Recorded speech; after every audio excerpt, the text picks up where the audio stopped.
Il y a des gens qui sont en bas qui sont en train de manger, mais on ne peut pas les attendre.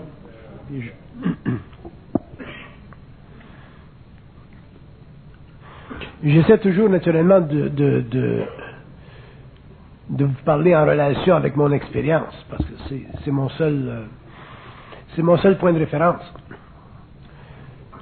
Puis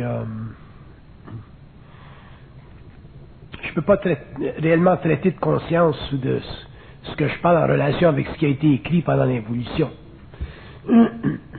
Parce que ce qui est traité aujourd'hui, ou ce qui est compris aujourd'hui, ou ce qui est réalisé aujourd'hui, dépasse tellement le passé. Par contre, souvent c'est difficile de transmettre des notions qui ne sont pas assujetties aux facultés rationnelles de l'homme, de l'ego, aux facultés philosophiques de l'ego. Alors il nous reste simplement comme moyen de transmission d'informations occultes à la population, un moyen de transmission qui est fondé sur une vibration de pointe, dans le sens que dans la mesure où l'homme, bon, dans ce cas-ci moi, n'a pas besoin de penser pour accéder à de l'information. À partir du moment où l'homme n'a plus besoin de penser, réfléchir pour accéder à de l'information, il la canalise, cette information.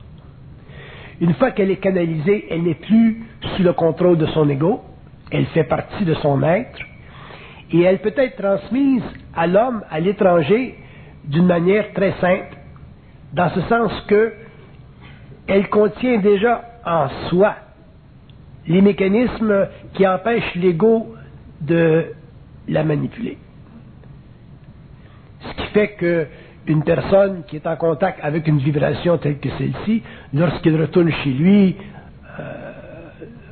lorsqu'il sort de la conférence, il y a une partie ou une grande partie de la conversation qui ne s'imprime pas dans le mental. Donc l'homme en a pas mémoire. Ça devient des conférences difficiles à répéter. À partir du moment où l'homme réalise ceci, à partir du moment où il réalise qu'il peut accéder à de l'information sans passer par l'ego, qu'il peut canaliser une vibration et accéder à des notions qui ne sont pas colorées, il peut commencer à sentir qu'il a en lui une source, et que cette source, elle est intégrale. Quand je dis intégrale, je veux dire qu'elle n'appartient pas au passé, elle ne fait pas partie du passé de l'humanité, elle ne fait pas partie de la science dans les livres. Elle est intégrale parce qu'elle est instantanée, et elle est toujours à la mesure du besoin. Autrement dit, quand un homme qui a une conscience parle, autrement dit, quand il est en canalisation, le matériel qui sort est instantanément mesuré pour les oreilles qui écoutent. Et ça, c'est très important parce que nous vivons dans un temps où l'ego est extrêmement bombardé par toutes sortes de notions dans le monde, par toutes sortes de systèmes, par toutes sortes de philosophies, et l'ego doit en arriver éventuellement à pouvoir faire le tri. Et tout ce qui existe a un certain bon côté. Les philosophies orientales ont un bon côté, les philosophies occidentales ont un bon côté. Tout ce qui est apporté vers l'homme a un bon côté. Mais il y a aussi un côté qui retarde son évolution. Et c'est pour ça que dans la canalisation, à partir du moment où l'homme aura une conscience libre de la réflexion, où l'homme n'aura plus besoin de penser pour parler, à ce moment-là, l'information qu'il recevra des plans sera une information qui ne sera pas dirigée à son âme, mais seulement à son esprit. Donc à partir du moment où l'homme reçoit une information qui n'est pas dirigée à l'âme ou à l'ego réfléchi, mais à son esprit, l'homme peut comprendre ce qui est dit, même s'il ne le saisit pas. Autrement dit, une personne dans la salle peut très facilement dire « Ah, ça, je comprends ça, j'ai toujours su ça, ce qu'il dit, je le savais. » Bon, mais à partir du moment où vous avez cette certitude fait partie de votre réalité, et vous devez la conserver, cette certitude, parce qu'elle est déjà un point qui vous amène, ou qui pourra vous amener éventuellement à avoir votre propre canalisation. Autrement dit, c'est très important que l'homme sache, que l'être humain sache, qu'à partir du moment où une information n'est pas colorée, qu'elle est intégrale, et que, étant intégrale, déjà elle existe dans la conscience de l'homme. Si c'était de la philosophie, vous pourriez dire, bon, mais ça, j'y avais pas pensé, ou ça, je ne le savais pas. Mais comme c'est de l'information intégrale, c'est très possible, et ça devrait être très naturel, que vous puissiez dire, ça, je le savais. Ça a de l'allure, je le savais. Je l'ai pas. J'y avais pas pensé comme ça, mais je le savais. À partir du moment où l'homme a cette certitude, il a déjà contact avec sa propre réalité. Et je veux développer ce point-là, parce que je veux développer sur le caractère intuitif de l'ego. L'intuition, c'est très très mal compris. Parce que l'intuition, en général, c'est expliqué d'une manière psychologique, et ça élimine de la compréhension les éléments occultes de la perception. Dans toute forme d'intuition, il y a une canalisation d'informations chez vous. Mais l'homme ne saisit pas, ne réalise pas tellement la nature de son intuition parce qu'il ne comprend pas que la pensée vient d'ailleurs. Pour réellement comprendre qu'est-ce que c'est de l'intuition, il faut savoir que la pensée vient d'ailleurs. Et à partir du moment où on sait que la pensée vient d'ailleurs, l'intuition n'existe plus. La conscience intuitive passe à un autre niveau, et ce que vous avez, c'est simplement de l'information. Mais c'est de l'information dirigée. Donc, de l'intuition, c'est de l'information dirigée, et l'ego doit savoir, il doit reconnaître qu'il a accès à de l'information dirigée. Ce n'est pas spécial d'avoir accès à de l'information dirigée. Tous les hommes ont accès à de l'information dirigée, mais tous les hommes ne le reconnaissent pas. Et comme ils ne le reconnaissent pas, il y a une partie de leur intelligence subtile qui ne leur est pas, qui ne fait pas partie de leur conscience. Et c'est cette partie subtile d'intelligence qui fait partie de la conscience humaine, qui doit être réalisée chez l'ego, pour que lui, finalement, en arrive à savoir qu'il sait, ou à réaliser qu'il sait, et à ne plus se laisser influencer de l'extérieur. Parce qu'un homme qui sait quelque chose, pas dans le sens intellectuel du terme, mais dans le sens intuitif, éveillé du terme,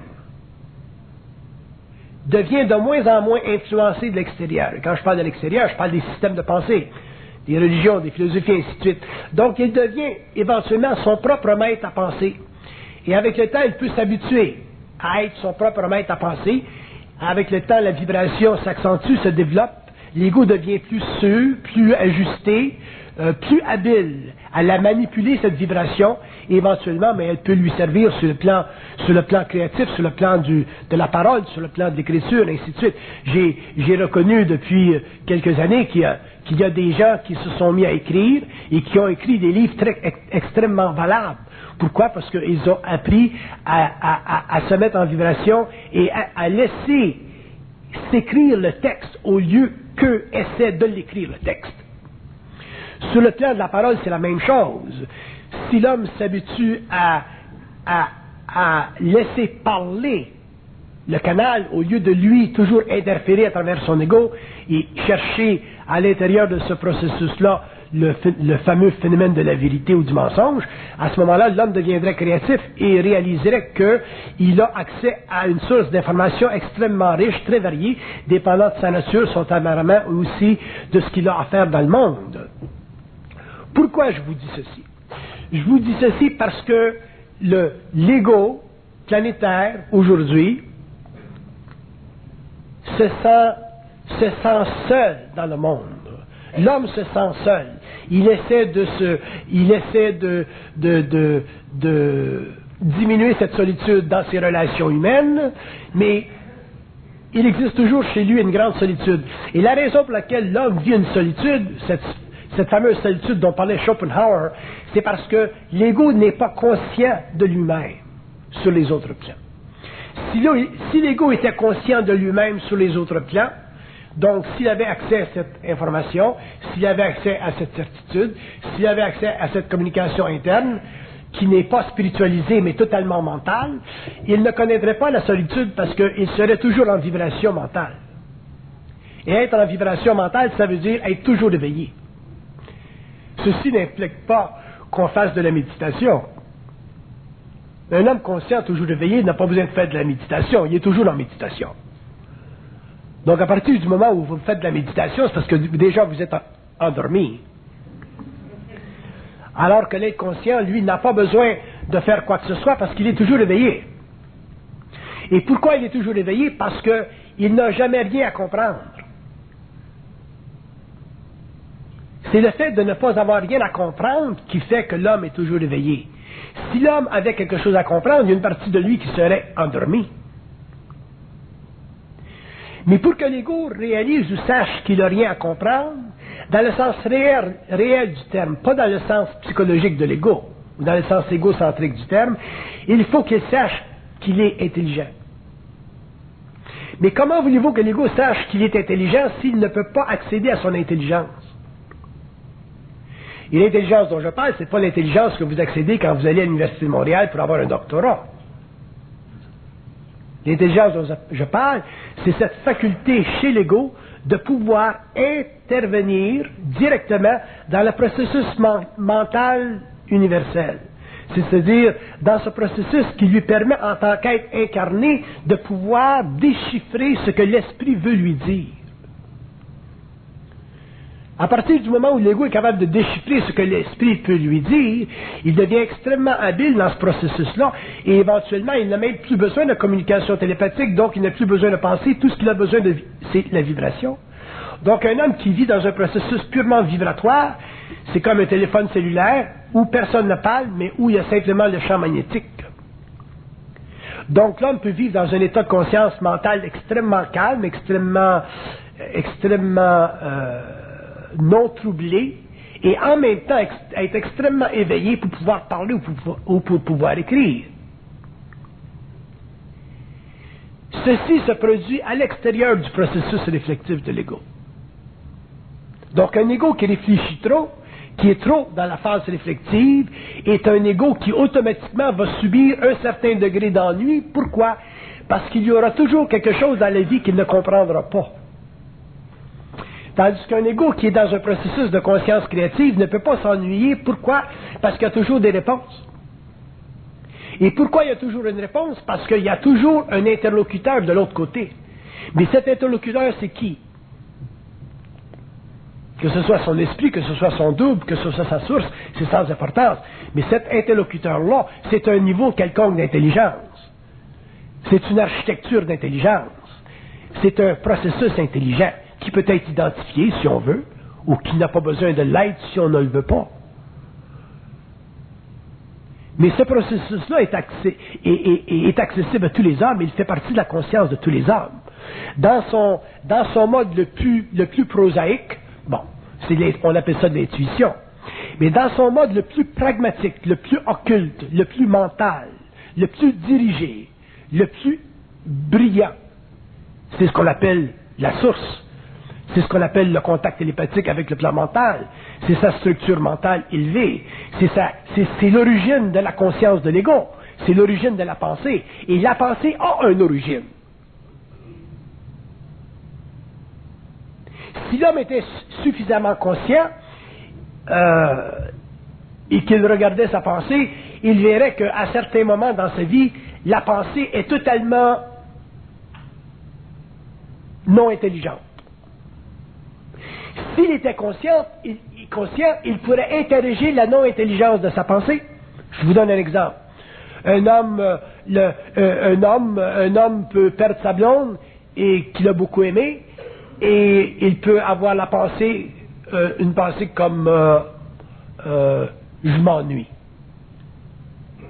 Je m'ennuie, c'est pas une pensée intelligente. C'est une pensée astralisée. L'esprit ne s'ennuie pas. Donc, si l'homme reçoit une pensée comme je m'ennuie, c'est à lui de questionner la source et de dire, qu'est-ce que tu veux dire, tu t'ennuies? S'il dit à sa source, s'il demande à sa source, qu'est-ce que tu veux dire?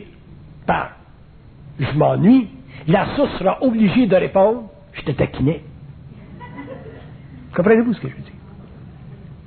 Il n'y a aucune pensée sur la terre qui soit négative, qui n'ait pas une coloration de son esprit. Si l'homme est inconscient ou s'il fait partie de l'involution, effectivement, cette pensée négative va continuer son chemin, parce qu'elle n'a pas de résistance. Et une pensée qui n'a pas de résistance, elle peut traverser l'homme pendant des années. Mais si l'ego, parce qu'il a accès à une nouvelle psychologie, met une résistance à la pensée négative, et qu'il l'interpelle, et qu'il dit, bon ben, qu'est-ce que tu veux dire? Je m'ennuie. L'esprit sera obligé, ou la source, ou l'autre plan sera obligé de dire, bon ben, je te taquine. Pourquoi? Parce qu'un esprit, ça ne s'ennuie pas. Donc, qu'est-ce qui dit à l'homme, je m'ennuie? C'est l'esprit qui défait la pensée, qui la rend non créative, pour lui donner l'impression d'être dans son ego. Comprenez-vous ce que je veux dire? Si l'homme est éveillé, et c'est ça que ça veut dire, être éveillé. Être éveillé ou être conscient, ça veut dire être capable d'interpeller, d'interpréter la pensée quand elle est dans un mode négatif. Quand elle est dans un mode positif, il n'y a pas de problème, parce qu'il n'y a pas de souffrance. Mais quand elle est dans un mode négatif, il y a une souffrance. Et quand il y a une souffrance dans la pensée, il y a de la manipulation à partir des plans. La psychologie, cette psychologie supramentale ou cette psychologie de l'évolution, cette nouvelle psychologie, permettra finalement à l'ego de savoir et de reconnaître que la pensée a toujours deux facettes, une pour lui et une pour l'esprit. Il y a toujours deux plans pour une pensée. Et si l'homme est éveillé et qu'il reçoit une pensée comme « je m'ennuie », il peut vivre seulement un plan, « je m'ennuie ». S'il vit seulement sur un plan de la pensée, il va penser qu'il s'ennuie. Mais s'il réalise qu'il y a deux plans à la pensée, le plan où je m'ennuie et le plan où je te taquine en te disant que tu t'ennuies, il va éliminer l'aspect psychologique de sa pensée, donc il ne s'ennuiera plus, et il empêchera ensuite, par la suite, à son esprit de lui parler ainsi. Donc dans l'avenir, l'esprit ne pourra plus dire à l'homme « je m'ennuie ». Empêchant l'esprit de lui dire « je m'ennuie », l'homme va commencer à dompter son esprit. Et son esprit étant très créatif, découvrira certainement autre chose. Un jour, il dira « c'est plate ». Si l'homme dit, interpelle son esprit, il dit « qu'est-ce que tu veux dire, c'est plate », l'esprit sera obligé de dire « bon, ben je te taquine ». L'homme aura découvert un plan de la pensée qui est subjectif. Donc, l'esprit, finalement, ne pourra plus lui dire « c'est plate ». Il sera obligé de dire d'autres choses. Et ainsi de suite, jusqu'à temps que l'homme réalise que l'esprit essaiera de détourner son regard égoïque de la source de sa pensée, tant que lui n'aura pas compris que la pensée subjective, négative, est une illusion.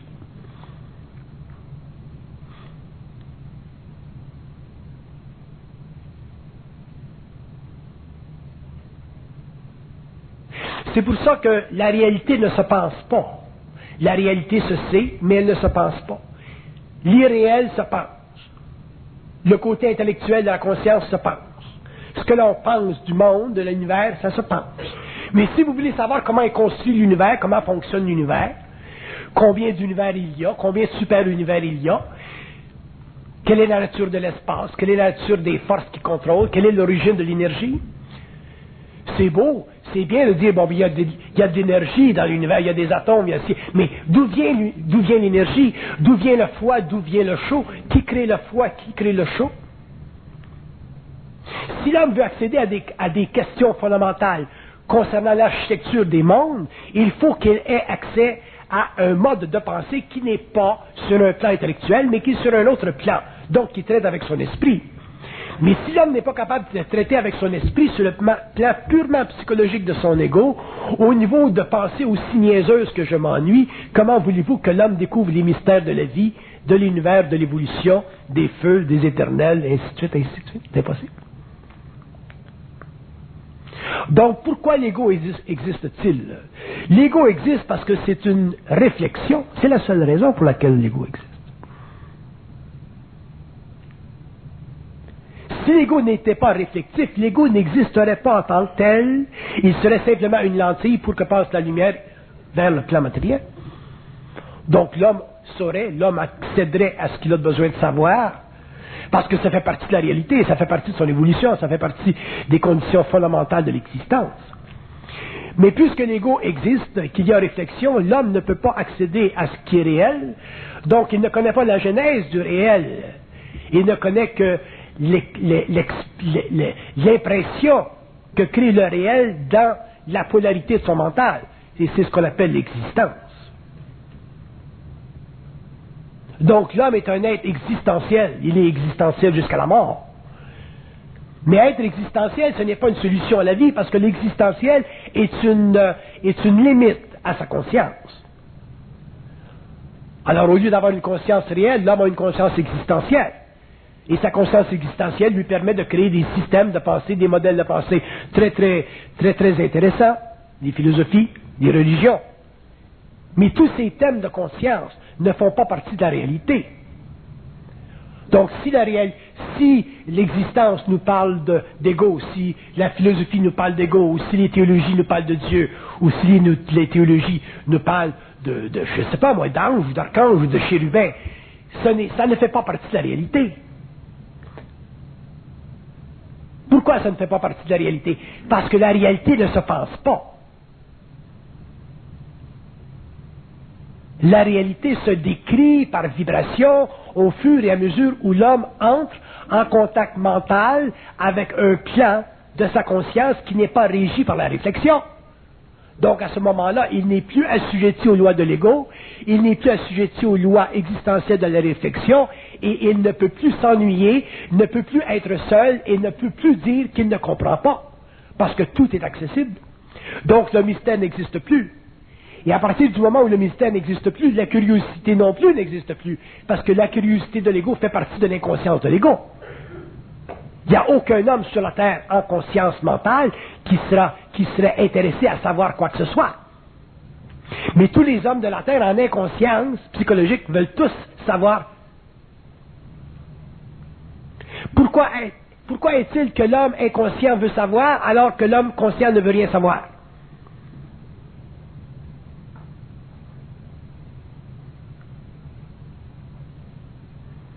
L'homme inconscient veut savoir parce qu'il ne sait pas. L'homme conscient ne veut pas savoir parce qu'il a accès au savoir. Et aucun homme conscient veut accéder à tout le savoir parce que c'est une perte de temps. C'est fatigant, il y a trop de choses. Vous avez besoin de l'eau, vous ouvrez le robinet, mais vous ne le faites pas couler toujours, le robinet, vous le fermez.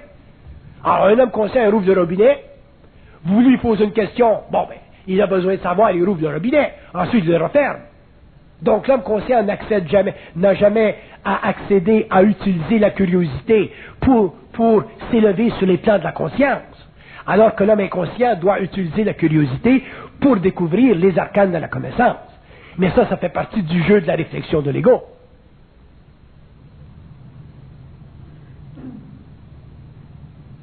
J'ai déjà dit que les philosophies n'existent plus, que la philosophie n'existe plus, et que la philosophie ne peut plus exister parce que les philosophes, n'importe quel, Sartre, Wittgenstein, toute la gang de philosophes, des plus anciens aux plus modernes, ont failli, dans ce sens qu'ils n'ont pas été capables de découvrir ou d'accéder à une critique absolue.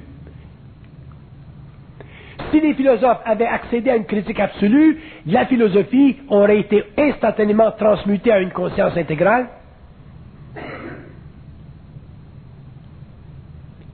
Il y a trois aspects dans la critique absolue. Dans une critique absolue, il y a le fait que l'homme, en tant qu'être pensant, est capable de nier l'origine de sa conscience pour finalement accéder à la vraie origine de sa conscience, qui est celle qui ne pense pas.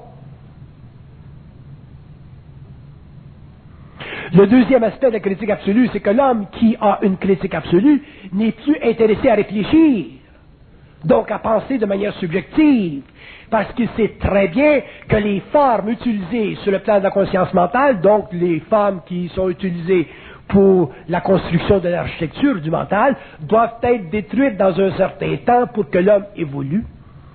Ça fait partie de l'évolution. Ce qui a été créé doit être détruit pour que d'autres créations viennent plus avancées. Si l'homme s'attache aux constructions antérieures, si l'homme s'attache aux constructions qui ont été faites, qui sont le résultat de la réflexion, l'homme ne pourra jamais créer les manières de voir, les manières de penser, les manières d'accéder à de l'information dont il a besoin pour finalement mettre un terme à son ignorance planétaire. Si on veut savoir qu'est-ce que c'est que Dieu, si on veut savoir qu'est-ce que c'est un archange, si on veut savoir qu'est-ce que c'est un intemporel, il faut pouvoir le dire. Il faut pouvoir le dire. Si on ne peut pas le dire parce qu'on réfléchit trop, à ce moment-là, on est obligé d'absorber cette forme-là et de vivre avec elle. Donc on vit avec le concept de Dieu, on vit avec le concept des archanges, on vit avec le concept des intemporels, mais on ne se libère pas du concept de Dieu, on ne se libère pas du concept des archanges, on ne se libère pas du concept des intemporels, donc on n'accède pas au mystère. Et si l'homme n'est pas capable d'accéder au mystère, sa vie est totalement réfléchie. Il n'est qu'une pièce pensante dans le mécano cosmique de cette énergie qu'on appelle la conscience. Parce que le phénomène de la pensée, c'est simplement une architecture inférieure. La pensée n'est pas nécessaire dans l'univers local. La pensée est nécessaire pour l'homme qui a un ego qui réfléchit parce qu'elle lui permet de savoir qui il est. Le fameux constat philosophique. Je pense donc je suis Descartes. C'est simplement une forme extrêmement primitive de conscience. Dire je pense donc je suis, c'est réellement nier le caractère mental de la conscience humaine, où finalement l'homme s'élève à un plan où il est capable de dire je ne pense pas donc je sais. Mais pour un philosophe du XVIIe, XVIIIe siècle, de dire je ne pense pas donc je sais, ça aurait été de l'absurde. Alors que pour l'homme conscient, dire je ne pense pas donc je sais, c'est le début finalement de la conscience, et c'est le début de la fin de ce qu'on appelle l'absurdité existentielle et philosophique.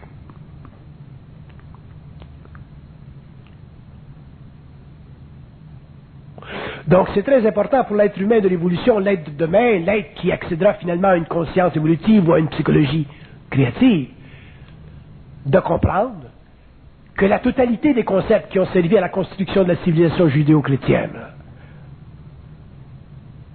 ont servi dans un temps où il était nécessaire pour l'homme de penser parce qu'il devait, sur le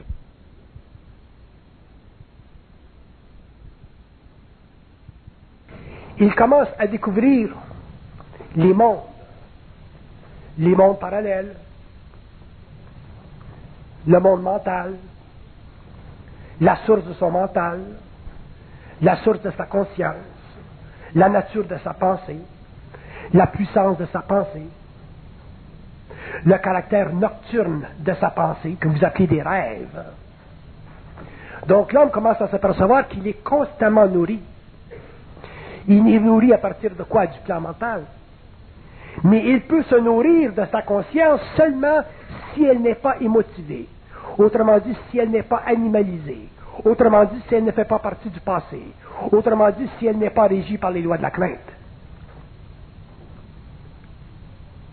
À partir du moment où la pensée n'est plus régie par les lois de la crainte, l'homme n'a plus de limite au niveau du mental. Vous lui demandez une question, il a une réponse. Pourquoi? Parce qu'il n'est plus régi par la loi de la polarité, qui est la loi du mensonge, qui est la loi du vrai ou du faux. Un homme conscient n'est pas intéressé à la vérité. Quand vous mangez un bon steak, on ne vous demande pas si c'est vrai qu'il est bon. On vous demande simplement s'il est bon. Quand vous allez à la toilette et que vous êtes confortable, On ne vous demande pas si c'est vrai que vous êtes confortable. Vous êtes confortable. Donc, la question du vrai ou du faux fait partie de la polarité du mental humain et elle est à l'origine de la création des architectures du mental inférieur qu'on appelle la civilisation judéo-chrétienne, dans notre cas.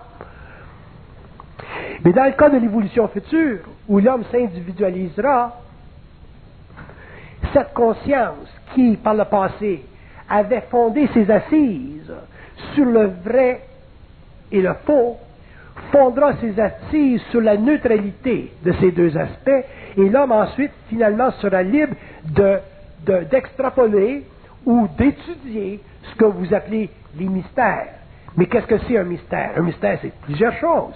Un mystère, c'est l'incapacité de savoir. Un mystère, c'est la croyance que l'on ne peut pas savoir. Un mystère, c'est le maintien de cette croyance par des plans. Donc des plans de pensée. Donc par des forces qui manipulent l'homme. En utilisant quoi? Les craintes. Pour l'empêcher quoi? De savoir. Pourquoi des forces voudraient empêcher l'homme de savoir? Parce qu'un homme ne peut pas savoir s'il n'est pas prêt à savoir. Donc il y a des forces qui l'empêchent de savoir avant le temps. Parce que si l'homme savait avant le temps, il deviendrait fou. Pourquoi il deviendrait fou? Parce qu'il penserait trop. Vous ne pouvez pas penser à des infinités, à des choses qui ne se passent pas et demeurer normal dans votre vie quotidienne, dans votre travail. L'homme ne peut pas absorber des impressions trop fortes, trop polarisées, sans fin. Son cerveau éclate, son esprit n'est plus calme. C'est pour ça que l'homme, à partir du moment où il commence à reconnaître la source de sa pensée, il commence déjà à se diviser en deux. Il y a lui, en tant qu'égo, un peu plus éveillé, et il y a l'autre partie de lui sur le plan mental qui est sa conscience originelle. Avec cette conscience originelle, il n'y a plus de problème. Parce que déjà, l'homme sait que ce n'est pas lui qui pense. Si ce n'est pas lui qui pense, et il sait que ce n'est pas lui qui pense, il n'y a plus le problème de penser, puisque tout ce qui va venir à son mental fait partie d'une canalisation et non pas d'une réflexion. C'est la réflexion chez l'ego qui est dangereuse. Ce n'est pas la canalisation. Donc, à partir du moment où l'homme peut canaliser, parce que ce n'est plus lui qui pense, il sait que ce n'est plus lui qui pense, il commence à se libérer du vrai ou du faux. Tout ce qui passe dans son mental est normal et naturel. Donc, vous lui demandez, dépendant de la question, dépendant de l'origine de la question, dépendant de celui qui demande la question, si vous êtes un Italien et vous me demandez qu'est-ce que c'est que Dieu, je vais vous répondre d'une façon qui va convenir à votre caractère italien. Si vous êtes chinois et que vous me demandez qu'est-ce que c'est que Dieu, je vais vous répondre, encore, toujours par rapport à votre caractère de chinois. Si vous êtes d'un autre type, je vais vous répondre par rapport à cet autre type. Pourquoi? Parce que le mental est obligé de créer une forme de pensée qui soulage la conscience inférieure, mais qui ne la détruit pas. Donc, si l'Italien est trop religieux, est trop dans sa religion, et qu'il doit garder sa religion, ou qu'il aime sa religion, ou qu'il a beaucoup de mémoire de sa religion, ce n'est pas moi, en tant qu'homme, de troubler son esprit. Donc, je vais lui donner une définition de Dieu qui va aider un peu à ouvrir son esprit, mais qui ne va pas mettre son esprit en danger. Donc, il y a plusieurs façons de répondre à un aspect du mystère. Il y a plusieurs façons de répondre à la question, est-ce que Dieu existe? Qu'est-ce qu'un super-univers? D'où vient le froid cosmique? D'où viennent les éternels? Quels sont les éternels? Quels sont les gouvernements qui dirigent le monde? Qu'est-ce que c'est ce qu'on appelle Satan? Qu'est-ce que c'est une force luciférienne? Toutes ces choses, toutes ces questions, tous ces concepts ont une et plusieurs réponses, dépendant à qui on parle, dépendant quand on parle. Est-ce qu'on parle à l'homme, qui est extérieur à soi, ou est-ce qu'on reçoit de l'information pour soi-même? C'est encore un autre niveau. Donc, à partir du moment où l'homme va cesser de chercher la vérité sur la terre, il va s'éliminer, il va se libérer du phénomène de la croyance, et en se libérant du phénomène de la croyance, il commencera finalement à oublier qu'il existe en lui énormément de crainte. Parce que bien que la croyance fut nécessaire pendant l'évolution pour soutenir l'ego, dans sa faiblesse animale, donc la crainte de l'infinité, la crainte de la mort, la crainte de tout ce qui existe qu'il ne comprenait pas, dans l'évolution, ce phénomène-là devra disparaître de la conscience humaine. Pourquoi? Parce qu'un homme conscient ne peut pas vibrer en lui de la crainte. Et lorsque vous croyez à quelque chose, vous vivez de la crainte. Parce que la croyance vous donne un support, elle vous crée un support qui dans un certain temps est utile, mais qui dans un autre temps ne l'est plus. Et à partir du moment où l'homme sera suffisamment avancé sur l'échelle de l'évolution, la crainte ne fera plus partie de sa conscience. Pourquoi? Parce que, excusez-moi,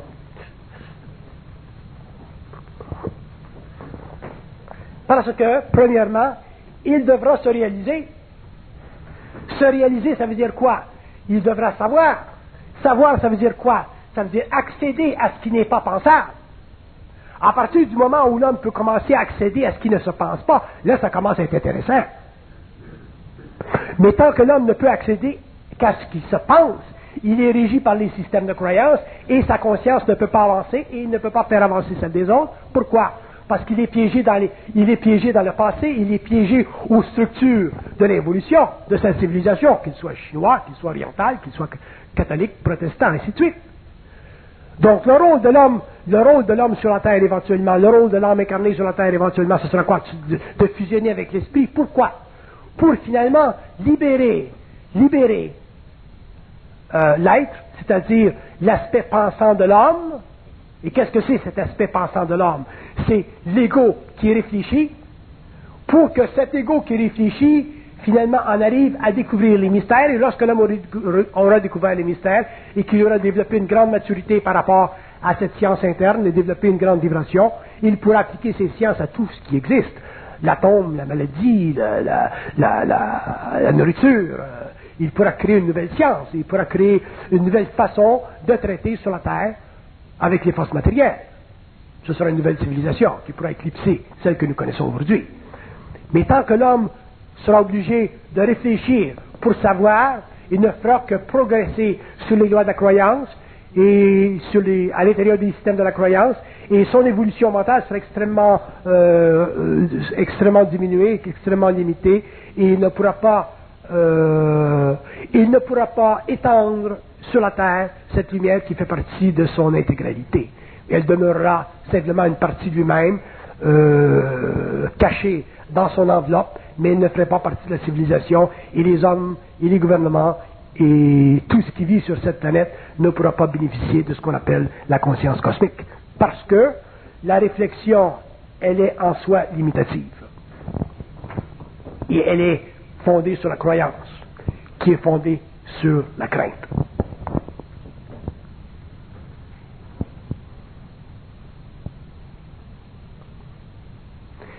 Et nos égos sont façonnés, tous nos égos, même que nous soyons de l'Occident, que nous soyons de l'Orient, nos égos sont façonnés.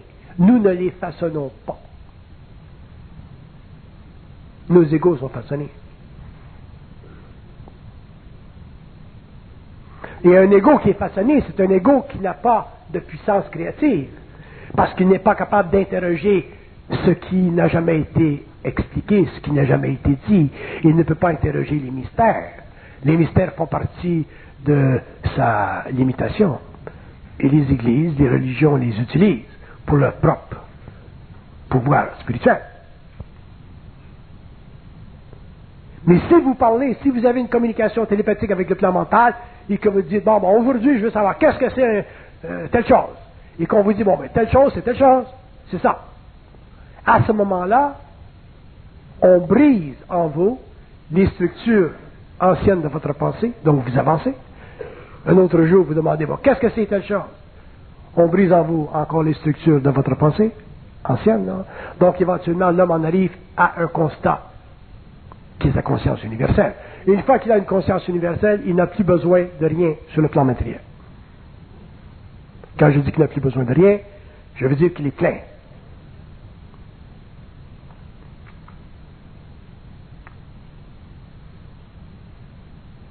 Il n'est plus à la recherche de lui-même. Il ne se cherche plus. Il n'y a plus de maître pour lui, ni sur le plan matériel, ni sur les autres plans. Donc il est quoi? Il est en paix. La paix. Donc la paix que les religions nous ont projetée, c'est une paix mystique, c'est une paix spirituelle, c'est une paix qui est ce que j'appelle la face des dieux. La preuve, c'est que les mystiques dans l'ancien, pendant l'évolution, les mystiques, les gens qui cherchaient cette paix, avec de grands efforts, souvent se flagellaient pour trouver la paix.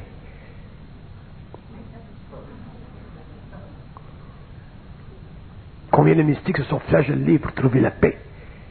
Et finalement, ils ont tellement souffert, ils ont tellement débalancé leur corps astral qu'ils ont commencé à halluciner, à voir sur le plan mental, à voir sur le plan astral, à voir des projections, à voir des esprits, souvent qui n'étaient pas toujours de bons esprits.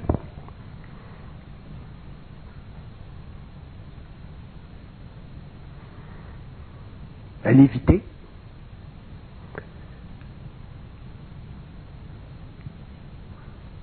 Vous croyez que c'est normal qu'un homme lévite comme ça? Oups, il est rendu au plafond. On lévite quand on veut.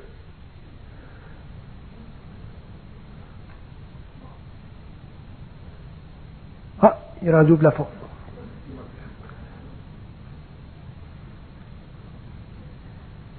Les yeux dans la graisse de bine. Et on trouve ça intéressant. On se revient, nous, si on léviterait au plafond comme ça. Hop. Tout le monde lévite au plafond. Aucun contrôle. Parce qu'un esprit décide d'utiliser nos énergies. Poup. Et finalement, après la vie, on leur donne un nom. C'est un saint. Il a lévité au plafond. Il est accroché.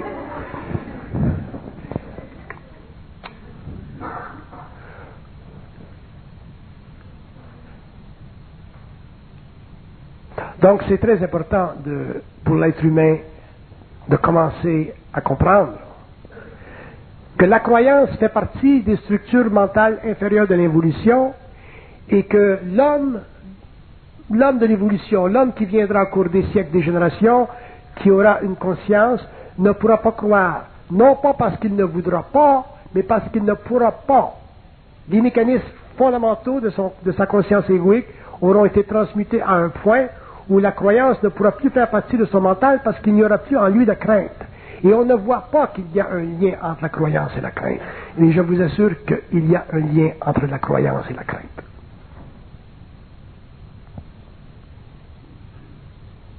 Prenez un bon catholique qui croit avec ferveur en Dieu ou en n'importe quoi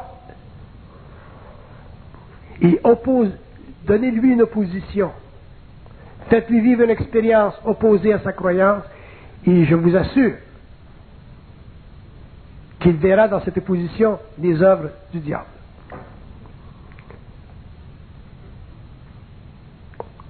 À toute croyance, il y a un fondement de crainte.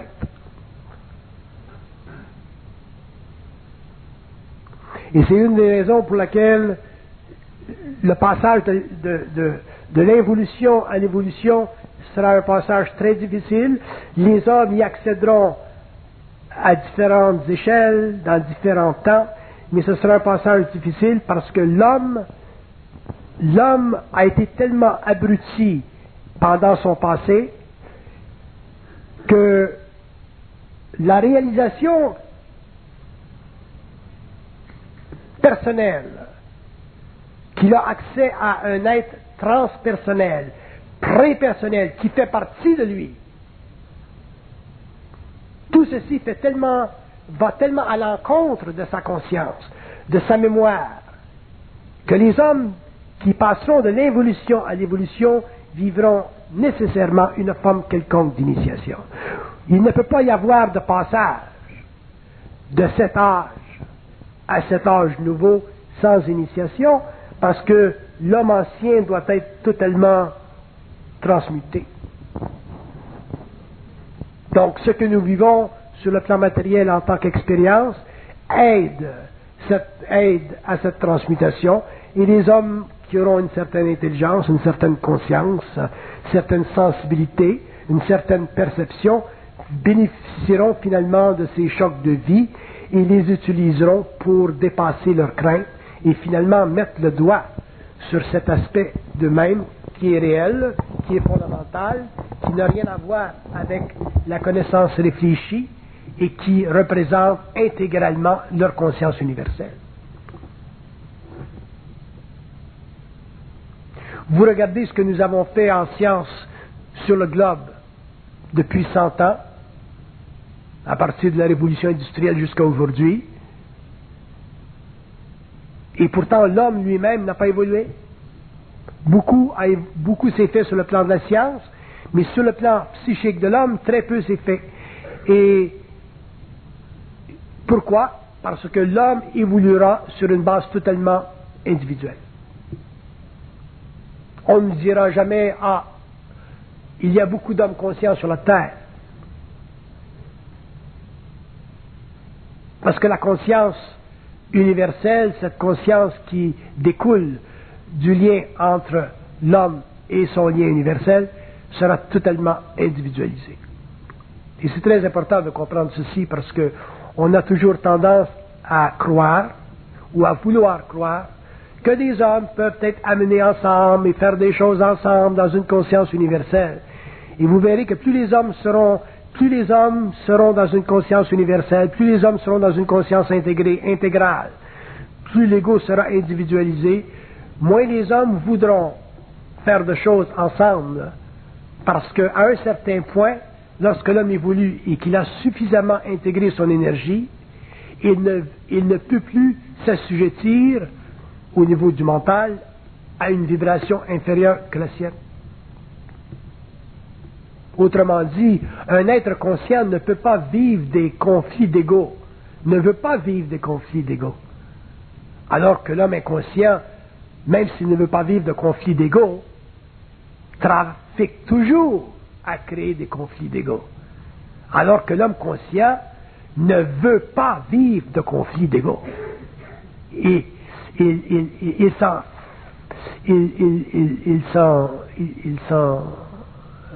veut s'en libérer. Il veut la paix. Donc cette conscience universelle ne sera jamais à caractère collectif. Elle sera toujours à caractère individuel et dans les aspects les plus utiles, les plus conservateurs, les plus élevés de cette conscience, probablement que nous aurons des liens, certaines alliances, mais ce seront des alliances extrêmement sensibles, extrêmement temporaires, extrêmement mesurées, de sorte que l'homme conscient ne fera plus partie de ce que nous appelons aujourd'hui l'humanité planétaire.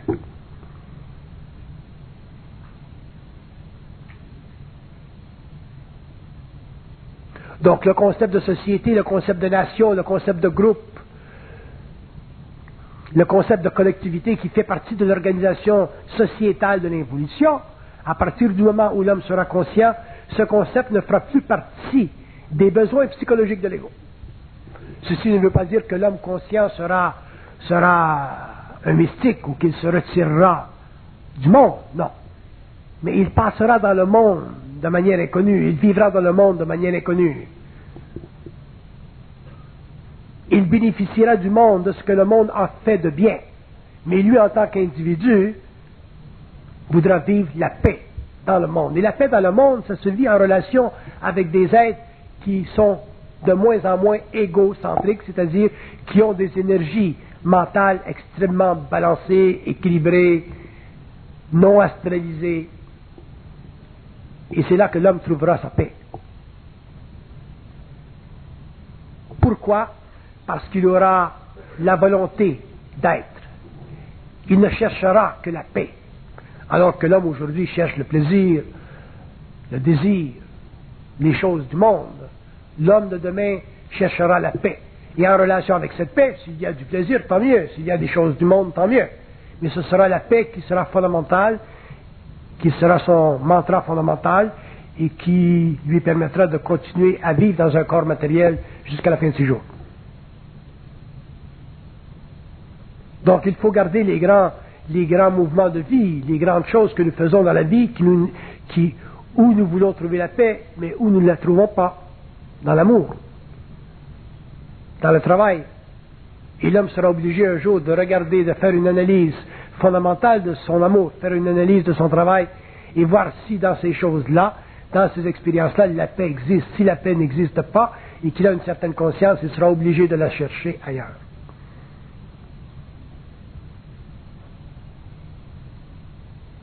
Non pas parce que ce sera bon qu'il la cherche ailleurs, mais ce sera nécessaire qu'il la cherche ailleurs.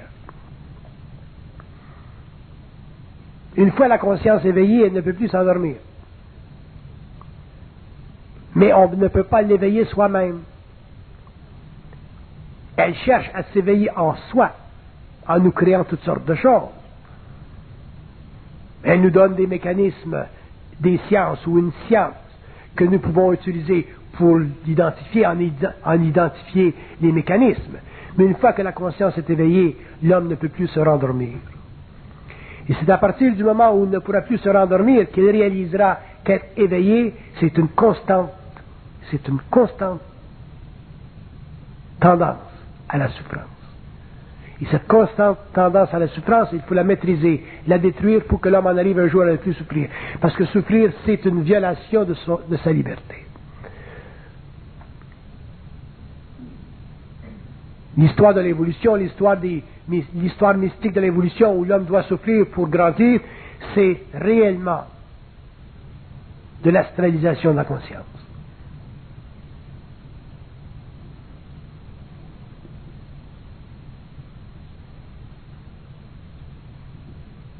Et je connais des gens spirituels, il y a des gens spirituels dans le monde qui pensent et qui croient qu'il faut souffrir pour devenir conscient. Ne faites-vous-en pas. Les forces occultes en vous vous créeront suffisamment de souffrance pour que vous n'ayez rien à voir dedans. Ils vous en créeront de la souffrance.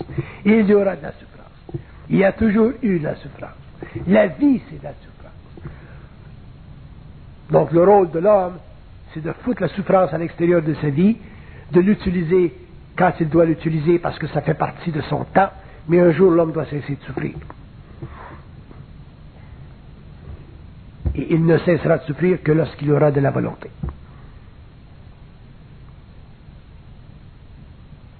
Donc la pauvre fille qui dit « Ah ben j'ai perdu mon chum en fin de semaine, je vais me suicider, je suis malheureuse. »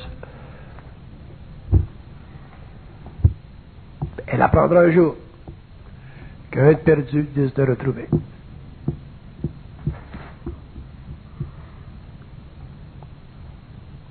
Le gars qui bosse et qui dit « Ah ben j'ai perdu ma job, j'ai fait. » Qu'est-ce qu'elle va dire, ma femme? T'as perdu ta job, il y en a un autre. Il y a toujours une autre alternative. C'est la pensée qui vous empêche de réaliser qu'il y a une autre alternative. Ma femme, c'était la meilleure. C'était la meilleure pour le temps avec lequel tu étais là.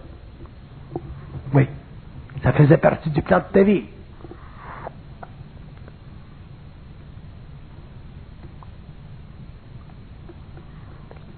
Donc, quand l'Église vous fout dans les pattes une femme ou un homme avec lequel il faut vivre toute la vie jusqu'à la mort, pour la meilleure et pour le pire,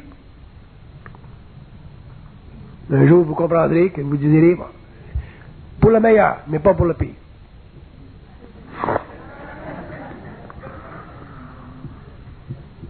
Donc, toutes ces notions archaïques qui font partie de notre croyance, qui font partie de qui font partie même de la mémoire, de nos mémoires fondamentales, la conscience des cellules. Il va falloir que l'homme un jour mette ça de côté, mais il ne pourra le faire que lorsqu'il n'aura plus de crainte.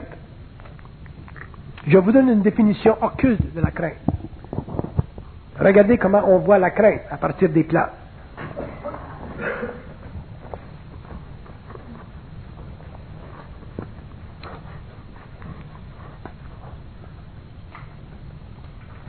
Je vous le dis comme ça vient.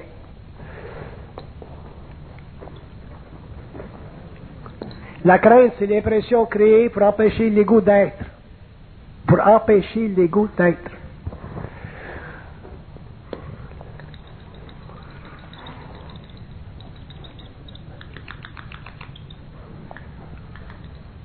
La crainte, c'est un mouvement d'énergie qui n'est pas ramené à son origine dans la lumière. Autrement dit, c'est un mouvement d'énergie qui descend et qui reste dans le caractère animalier de l'homme et qui ne revient pas à la lumière, autrement dit, qui n'est pas étudié en fonction de sa propre intelligence.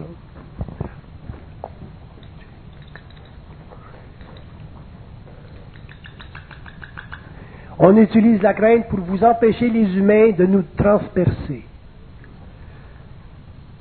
Donc, les forces sur les plans, l'homme, ce n'est pas une boîte de canne Campbell. L'homme, c'est un être de lumière. C'est un homme incarné qui a un lien avec un esprit. Sur les plans désincarnés, ils savent que l'homme peut les transpercer de sa propre énergie. Les êtres sur les plans n'aiment pas être bouleversés dans leur ordre par l'homme. Donc la crainte est utilisée alors que l'homme est incarné dans la matière pour empêcher que l'homme sur la terre, en incarnation, crée dans les mondes invisibles trop de transformations, trop de changements dans leur plan. La crainte est utilisée pour ceci.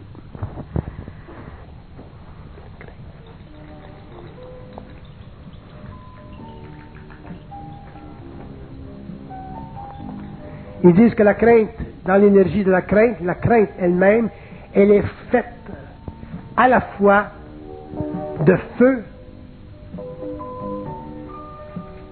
et d'énergie solaire. Donc dans la crainte, il y a le feu, autrement dit l'énergie primordiale qui met en vibration l'âme, et l'énergie solaire sur les plans qui est une énergie de haute vibration qui fait partie du monde des esprits, et le choc de ces deux vibrations est tellement grand que lorsque l'homme vit ce qu'on appelle la crainte, il est totalement immobilisé dans sa volonté. Il n'est plus capable de réagir, il n'est plus capable d'agir, il n'est plus capable d'être. Et tout ce qui fait partie de l'évolution, les croyances, les systèmes, les philosophies, les théologies, les religions, ont